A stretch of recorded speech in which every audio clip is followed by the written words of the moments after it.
नमस्कार, जनभावना टाइम्स में आपका स्वागत है। आपके साथ मैं हूं अंकिता। महाराष्ट्र में सियासी संकट जारी है।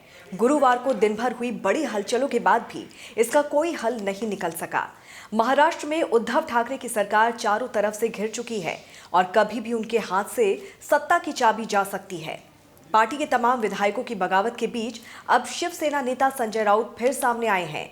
राउत ने कहा है कि पार्टी के 12 विधायकों ने बगावत की है, जिनके खिलाफ कार्रवाई की तैयारी शुरू हो चुकी है। शिवसेना ने डिप्टी स्पीकर को 12 बागी विधायकों को निलंबित करने के लिए चिट्ठी लिखी, तो इस पर एकनाथ शिंदे ने ट्वीट से उन्हें जवाब दिया है। शिंदे ने ट्वीट में लिखा है कि आप किसे डराने की कोशिश कर रहे हैं। 12 विधायकों के खिलाफ कार्रवाई की अर्जी देकर आप हमें डरा नहीं सकते, क्योंकि हम आदरणीय शिवसेना प्रमुख बाला साहेब ठाकरे के असली शिवसेना और शिव सैनिक हैं। संजय राउत ने मीडिया से बातचीत में कहा कि महाराष्ट्र में जो कुछ हो रहा है उसके पीछे बीजेपी का हाथ है। अब ये लड़ाई कानूनी तौर पर लड़ी जाएगी। संख्या बल कागज पर ज्यादा हो सकता है, सरकार कब बनेगी भी या नहीं पता नहीं। आंकड़ा अभी स्थिर नहीं रहता।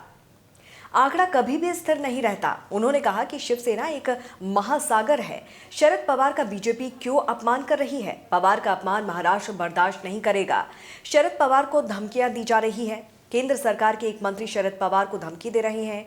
पवार पर ऐसी भाषा हमें मंजूर नहीं है। इससे पहले केंद्रीय मंत्री और बीजेपी नेता नारायण राणे के बयान पर संजय राउत ने एक ट्वीट भी किया था, जिसमें उन्होंने कहा था कि महाविकास अघाड़ी सरकार बचाने की कोशिश की तो शरद पवार इनको घर नहीं जाने देंगे, रास्ते में रोकेंगे। ऐसी धमकी बीजेपी नेता और केंद्रीय मंत्री देते हैं। ये बीजेपी की अधिकृत भूमिका है, सरकार टिकेगी या जाएगी। लेकिन शरद पवार को लेकर इस तरह की भाषा महाराष्ट्र को स्वीकार्य नहीं है। आपको बता दें कि महाराष्ट्र में राजनीतिक अस्थिरता का दौर जारी है। सीएम उद्धव ठाकरे की मुश्किलें कम होने का नाम नहीं ले रही। अब तो जो विधायक उनके साथ थे वो भी संपर्क से बाहर हो गए हैं। ऐसे में एकनाथ शिंदे गुट में विधायकों की संख्या बढ़ती जा रही है। अब कुर्ला नेहरू नगर से विधायक मंगेश कुडालकर, दादर माहिम से सदा सरवनकर, चांदीवाली से दिलीप लांडे और सावंतवाड़ी से दीपक केसरकर और रामटेक विधानसभा क्षेत्र से विधायक आशीष जायसवाल संपर्क से बाहर हो गए हैं, जबकि विधायक भास्कर जाधव का फोन नंबर बंद आ रहा है। सूत्रों की मानो तो एकनाथ शिंदे के खेमे में अब तक 48 विधायक पहुंच चुके हैं। इस पर आपकी क्या राय है, जरूर हमें बताइए।